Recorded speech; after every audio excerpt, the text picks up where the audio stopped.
lecturer, Department of Economics, Midland State University. In this video, I will be teaching you how to use the present value and the net present value functions in Excel to solve time money problem. In particular, we're going to be solving problems to do with the lump sum and problems to do with annuities. So our first question is a lump sum. Suppose you want to withdraw 1,000 after 5 years. How much should you invest today if the interest end 10%? The formula that we use is PV is equal to F divided by 1 plus R being the interest rate, and N being the number of years, FV being the future value, and PV being the present value. So let's go to Excel. First, you have to input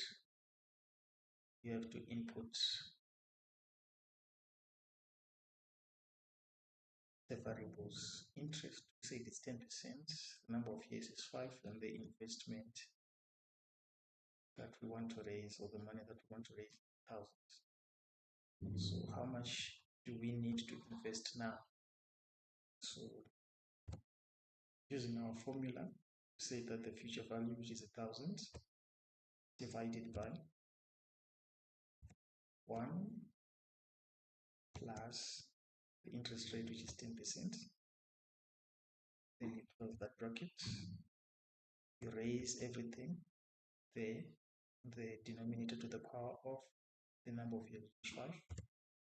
Press enter. It gives us 620.92.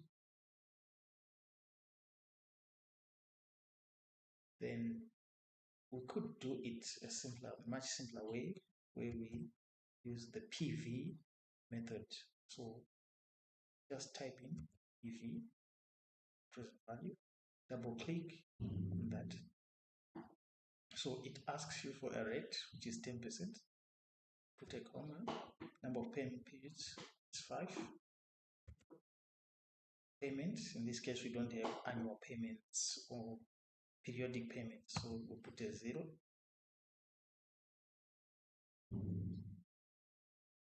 And then the future value, which is the amount that we want to be having at the end of our 5 years, is 1,000. Indicate there. Is this being done at the end or beginning of the period?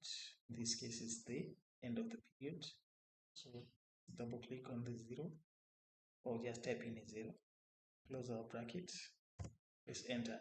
See, it gives us 620, which is similar to the calculation that we had above. This time it's giving us a negative because it's the present value. Is the money that you're investing, the money that you're parting away with, so that you can have 1,000. That's why it's negative. Okay. That's when we have a lump sum. What if we have an annuity? What we have annual periodic payments. I'll give you an example. Go back to Excel. I'll give you an example where we have 5 payments of 100 each. So if we invest 100 per year for the next 5 years, how much will all that be if we discount it backwards? Or simply put, if you find an investment that gives you a cash flow of 100 per year or per period, how much is it worth today? That's the present value. So there are 2 ways of doing it. The first one is using the Excel PV function. Just go on there, type equal to PV. So it gives you the PV. The rate is 10%. Put our comma. Many years? 5. Put another comma. Do we have any payments? Yes. This time we have 100. Put a negative because you're withdrawing.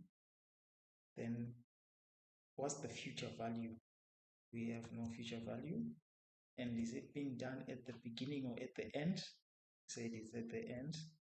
We'll click. What we get is 379. You see, it's 379 US dollars. So go to home, currency there, change it to number. We want it to be a number. So it gives us 379. Then we could do the same. By using the net present value NPV. So just type NPV, gives you another option, which is NPV. Now here we need the rate and we need the values. So the rate 10%, then comma, and you drag all the cash flows. It gives you 379. Again, let's use number instead of general. It gives you 379. You see, just because we have similar cash flows, we will get 379 in both cases. This PV method will, however, not work if we have different cash flows. We have different cash flows. So remember, we could use the formula again by discounting each and every $100 back to the current period. By using our formula, we could say 100, which is our future value, divided by bracket 1 plus the rate, which is 10%. But in this case, you have to lock the rate. You don't want it to change, and you don't want it to drag unnecessary stuff along the way. So you lock it so that it doesn't move. Then all that to the power of the year. All that to the power of the year. Then you press enter. So if you discount this $100 back to today, it gives us 90. Since we've already input the formula here, just drag it downwards. Drag it downwards up to year number 5. Now you can see that each and every year has its own present value. But what we want is the sum of these present values. So press enter. So press equal to sum. So gives us the sum of all those present values should be 372. Sorry, 379. Yes, just like the two other methods that we have done already, that we've used. So we get 379.8 cents. So you can use either method, it is fine. So if we assuming that the cash flows are changing now, from year number 1, we get 100, year number 2, we get 200, year number 3, we get 300, year number 4, we get 400, year number 5, we get 500. But the initial investment now is 250. That means you have to pay 250 to buy an investment that will give you all these cash flows in the next 5 years. How do we calculate the net present value? By using our formula,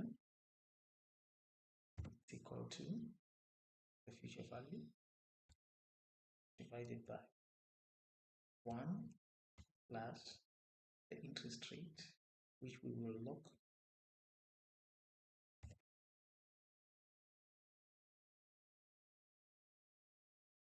all that denominator to the power of the year. Then you press enter. Then you drag it downwards. After dragging it downwards, since we've already put a negative there on the 250, if we simply add, we'll get our net present value. Add everything. It gives you 815.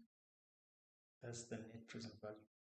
Now, to use the NPV method, first you have to calculate the NPV of the positive cash flows. So you calculate the net present value of the positive cash flows and you subtract the initial investment. How do we do it?